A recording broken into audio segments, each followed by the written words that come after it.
بسم الله والحمد لله والصلاة والسلام على أشرف خلق الله محمد بن عبد الله ومن والاه، أما بعد، أحييكم بتحية الإسلام الخالدة.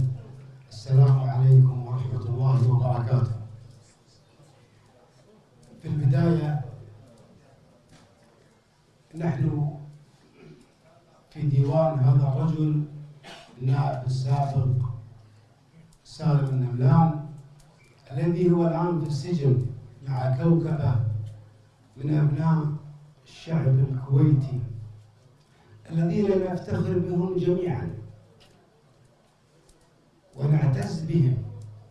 نقول لهم إذا كان هناك فضل سيكتبه التاريخ في رحيل مجلس القبيضة ورحيل ناصر محمد، سيكتب هذا الفضل بعد الله سبحانه وتعالى للشعب الكويتي، ولكن التاريخ سيدون هذه الأسماء التي كان لها الفضل بعد الله سبحانه وتعالى في خلاص الشعب الكويتي من مجلس القبيضة ومن حكومة ناصر محمد. احنا اليوم لازم نؤكد على بعض الحقائق. البعض يحاول أن يصور أن هذه قضية جنائية، وهذه كما هو معلوم لدى الجميع هي قضية سياسية في المقام الأول. فهذه الكوكبة لم تسرق، وهذه الكوكبة من خيرة أبناء الكويت، وهذه الكوكبة لم تخرب في البلد، وهذه الكوكبة ليسوا بمجرمين. لذلك نحن متضامنون معهم إلى أبعد حد، وستستمر هذه الوقفات، ولن نكل ولن نمل حتى يخرج أبناؤنا من السجن. أنا ماني قانوني، ولكن اطلعت على الحكم وقرأت الحكم كحالي من الآخرين، وقرأت بعض الطعون المقدمة ضد حكم الاستئناف، وعندي تساؤلات. أتمنى أن هذه التساؤلات تأخذ بها محكمة التمييز. أول تساؤل، إحنا لما نتكلم عن حكم الاستئناف هو في نفس الحكم ذكرت الهيئة القضائية أن إذ أصبنا فلنا أجران وإن أخطأنا فلنا أجر واحد. يعني هم حتى في الحكم حطوا احتمالية أن يكون هناك خطأ، وهذه طبيعة الأحكام في الدرجات الثلاث. يعني الحكم القاسي في الاستئناف كان قبل حكم براءة، فهذه طبيعة درجات التقاضي. لذلك لما ننتقد هذه الأحكام لربما يأتي حكم التمييز وينسف حكم الاستئناف. وأنا أتمنى أن النقاط التالية يعني أن تأخذ بعين الاعتبار في محكمة التمييز. أول أمر، في أقوال فهد شرطي، فهد عسكري في الحرس الوطني، فهد بدر العازمي، وكيل ضابط ناصر العتيبي، وعسكري كذلك مبارك الهاجري.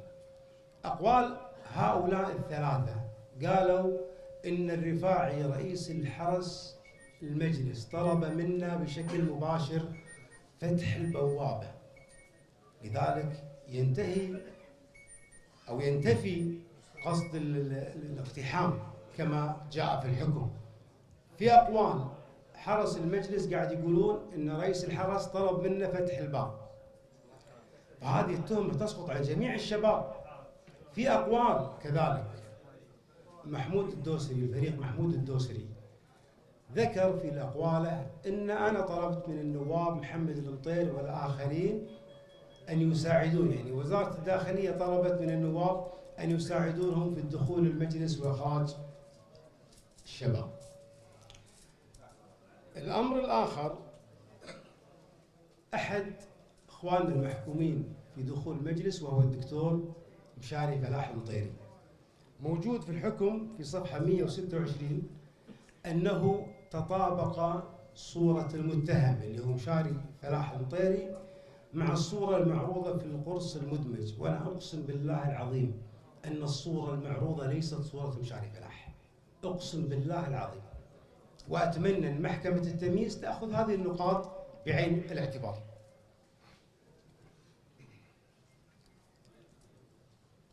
محكمة الاستئناف جاء في طيات الحكم في نسبها الحكم الدرجة الأولى اللي هو حكم البراءة. قالت إن المحكمة اللي هي محكمة الدرجة الأولى لم تكن خالية الذهن. أنا بقرأ عبارات هذا الكلام المحكمة الاستئناف على محكمة الدرجة الأولى، لم تكن خالية الذهن. أنا بس بقرأ عبارات طراها خالية الذهن.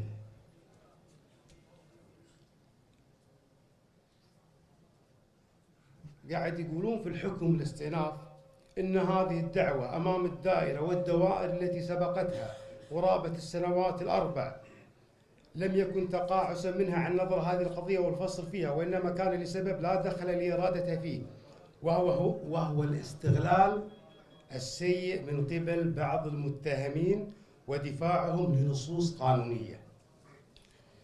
فالدفاع يستغل النصوص الخاصة برد القضاء أسوة بما كان وما يستشعر أن المحكمة في سبيلها إلى الفصل في الدعوة بادر فورا بردها.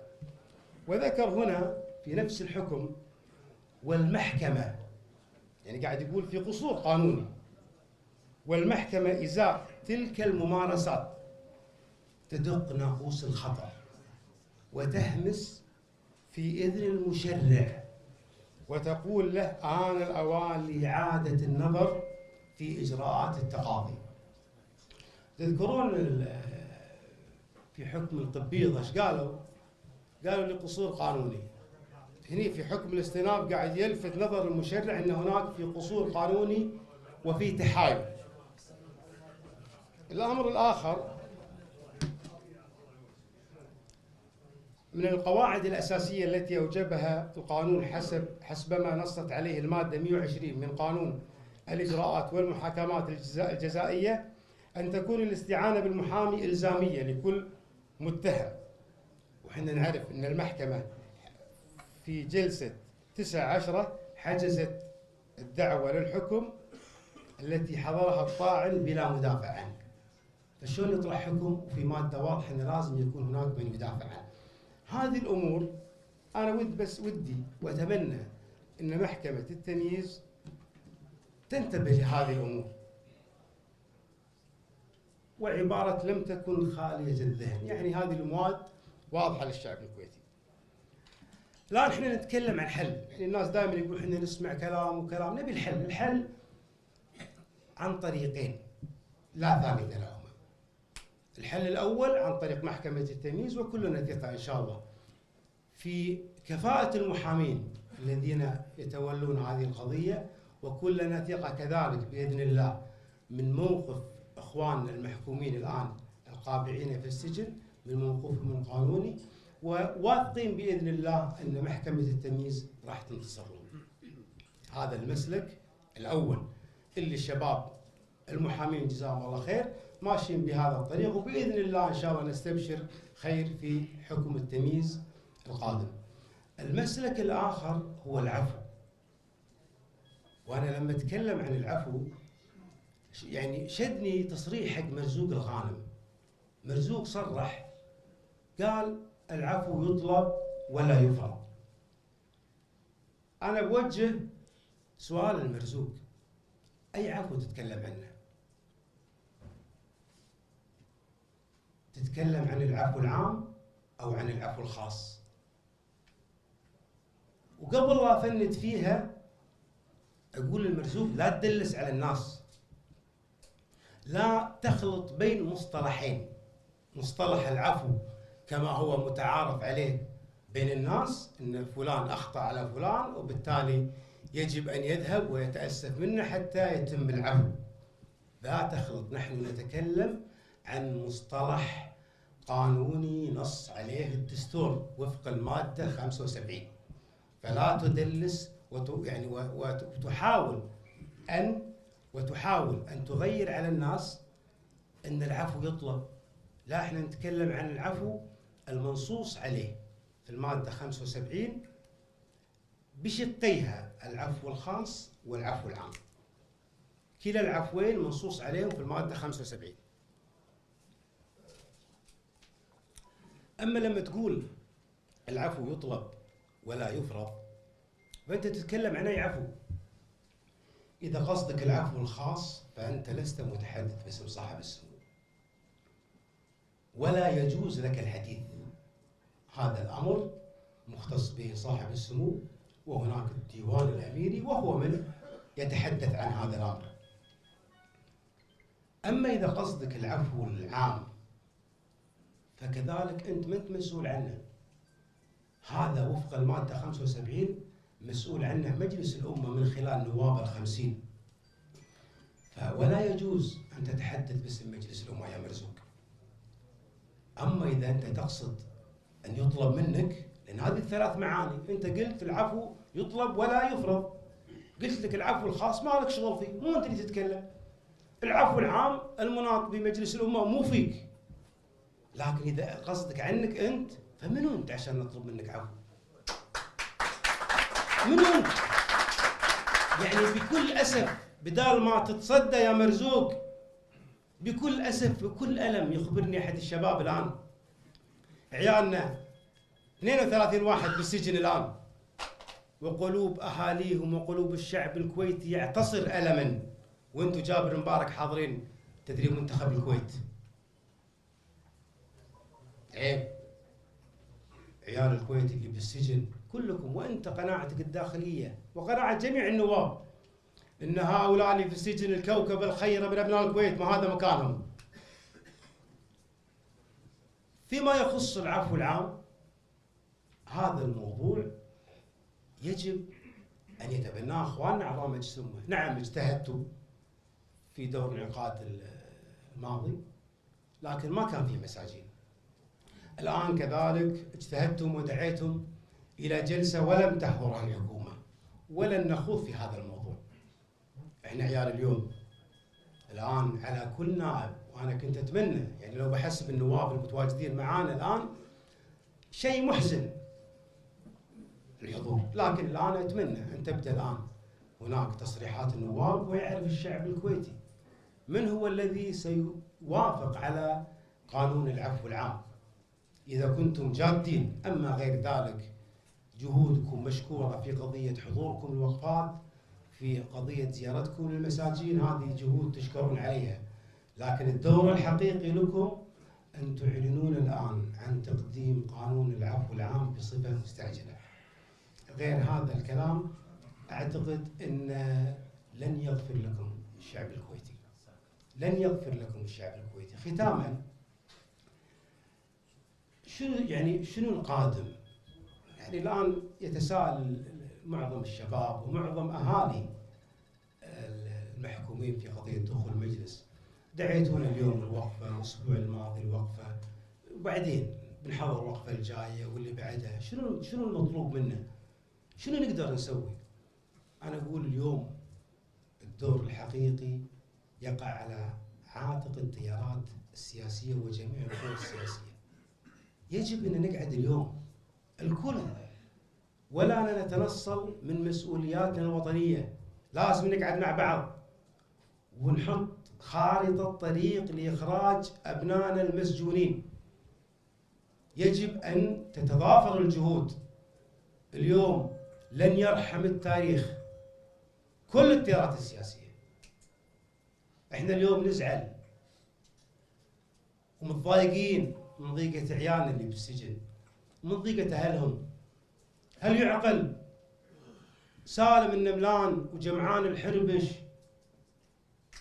ومشاري والنومس والفضالة والرماح وكل الشباب الموجودين، هل يعقل هؤلاء موجودين بالسجن؟ هذا الأمر مؤلم يا أخوان. يجب أن يكون هناك تحرك حقيقي. وأنا أقول في الختام، يعني الآن محكمة التمييز أمامها طلب، نتمنى أن توافق على إخلاء سبيله لسبب. نفترض الآن أن بعد الجلسات محكمة التمييز حكمت محكمة التمييز بالبراءة أو بوقف تنفيذ الحكم، من يعوض الشباب عن الأيام اللي قضوها بالسجن؟ من يعوض الشباب اللي فصلوا من عملهم بسبب انقطاع عن العمل؟ لذلك أنا أختم في دعوتي الصادقة لجميع التيارات السياسية أن نقعد وما نكتفي بهالندوات هذه الوقفات التضامنية مستمرة، لكن أتمنى أن تجلس جميع التيارات والقوى السياسية على طاولة واحدة ونضع خارطة طريق حتى يخرجون أبنائنا مرفوعين الرأس اللي كلنا والله نفتخر فيهم وكلنا نعتز فيهم. أنا سألت ولد سالم النملان فهد، قلت له شنو شعورك وابوك يوم الخميس الماضي كنا في المحكمة، جابوا سالم من السجن ليحاكم في قضية إعادة الخطاب، فكان سالم بالقفص وكان منظر بالنسبة لي مؤلم جدا. ما هذا مكان سالم مكانه فوق الراس ويا اخوانه. فسألت فهد ولد سالم النملان، قلت له المنظر هذا شنو يعني لك يا فهد؟ فقال أنا مفتخر، أبوي مسجون عشان أهل الكويت، أبوي مسجون عشان قاعد يحارب الفساد. فأنا أقول الفهد سالم وأقول الكل ذوي المعتقلين، أقسم بالله إن في قلوبنا قصة وإننا لأن الحرامية في السجن، الحرامية برا السجن، لكن عيالكم وأبنائكم كلهم مثال فخر عندنا، والتاريخ الكويتي راح يوصفهم. شكرا.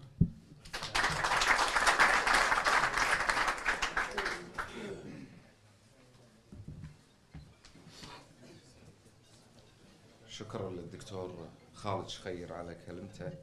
الآن كلمة طلال نملان العازمي أخ المعتقل سالم نملان العازمي، فليتفضل.